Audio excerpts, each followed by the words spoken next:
Las ecuaciones de Maxwell son uno de los resultados más importantes dentro de la física clásica.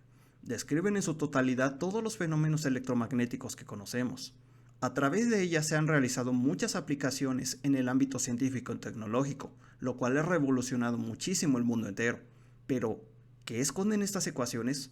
¿Cuáles son los secretos que entrañan en su interior? Vamos a averiguarlo todo esto en este video.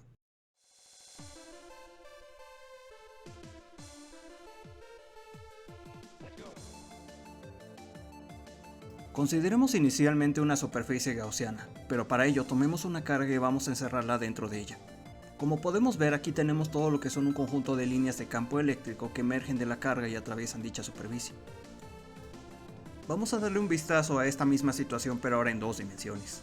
Tenemos la carga rodeada por una superficie gaussiana y las líneas de campo eléctrico que emergen de dicha carga. Esto genera un flujo que se conoce como flujo eléctrico, pero vamos a modelarlo matemáticamente para conocer más el fenómeno. En primer lugar tenemos la ley de Gauss en su forma integral, que nos relaciona lo siguiente. Tenemos la integral de superficie cerrada y una integral triple de volumen, donde tenemos aquí una relación bastante importante con la carga. Y bien, si lo relacionamos, tenemos lo que se conoce como flujo eléctrico, y nos damos cuenta que es igual a la carga encerrada entre la permitividad en el vacío. Dicha carga encerrada la podemos calcular con la integral triple, utilizando la densidad de carga volumétrica. Pero, ¿qué es esto? Consideremos la siguiente situación. Vamos a analizar el término de la divergencia, que es el flujo de un campo vectorial a través de una superficie. Esto matemáticamente hablando.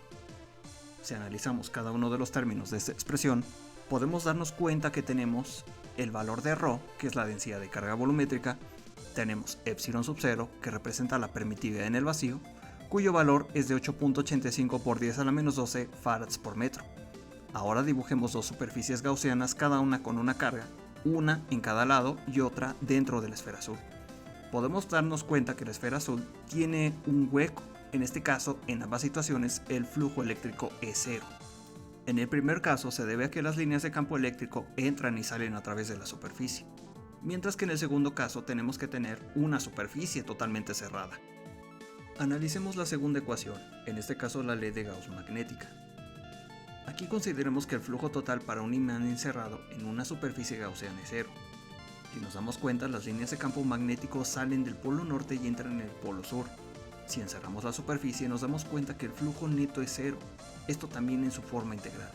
Hasta ahora no se han descubierto monopolos magnéticos. ¿Pero qué es un monopolo magnético? Bien, para responder esa pregunta consideremos un imán elemental con su polo norte y su polo sur.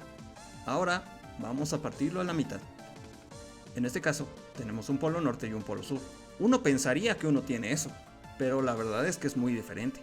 Nuevamente aparece un polo norte y un polo sur, entonces nuevamente tenemos un dipolo magnético. Si tuviéramos monopolos tendríamos fuentes de campo magnético, y se nombrarían las siguientes variables. Una, densidad de carga magnética, y también tendríamos lo que es J sub m, que lo podemos definir como una densidad de corriente magnética. Pero a la fecha no se han descubierto. Teóricamente no son imposibles, pero no hemos encontrado nada. Analicemos ahora la ley de Faraday.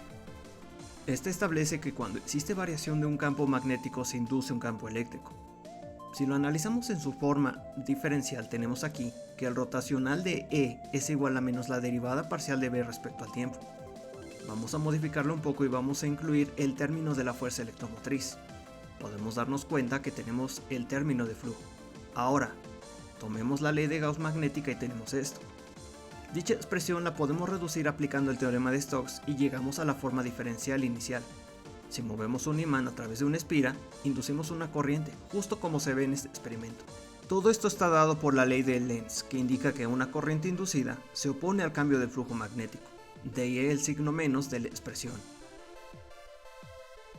Existen dos maneras de inducir una corriente. En primer lugar tenemos variando el campo magnético, conocido como femi-inducida, o moviendo un elemento como un cable dentro de un campo magnético. Ahora vamos a analizar la ley de Ampère-Maxwell. Este tema ya lo trabajé en un video anterior, pero vamos a resumir un poquito. Tenemos que cuando existe una variación de un campo eléctrico, se induce un campo magnético. Podemos darnos cuenta que aquí tenemos un término adicional, al cual lo vamos a definir como la densidad de corriente de desplazamiento. Si nosotros analizamos este término más a detalle, podemos darnos cuenta que entonces la ley queda totalmente completa. Ahora es momento de deducir la velocidad de la luz. Quizá es algo que estaban esperando. Vamos a aplicar un poquito de propiedades vectoriales para poder llegar a esa expresión. Es importante considerar que aquí estamos analizando el espacio libre de cargas. De ahí que la divergencia de E sea 0.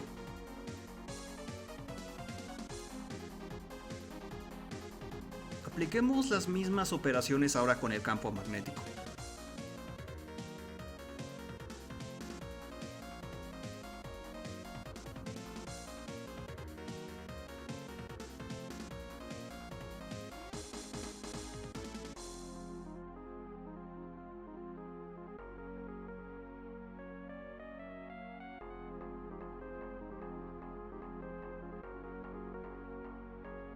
Como podemos notarlo, tenemos la ecuación de onda, justamente una expresión a la que llegamos de ambas formas, y con ello llegamos a la velocidad de la luz, un resultado bastante fundamental.